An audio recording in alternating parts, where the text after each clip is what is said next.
improve safety, increase energy efficiency, and reduce costs.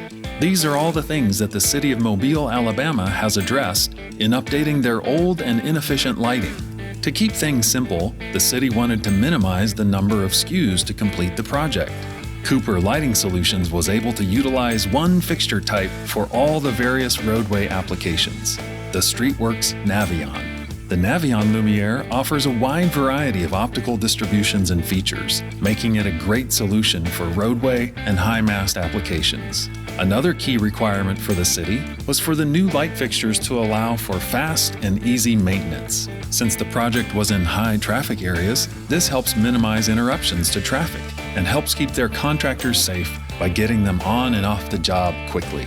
The project also called for 20 kV surge protection and a weight consideration for older high-mast structures. The Navion was able to easily eliminate these concerns to get the job done.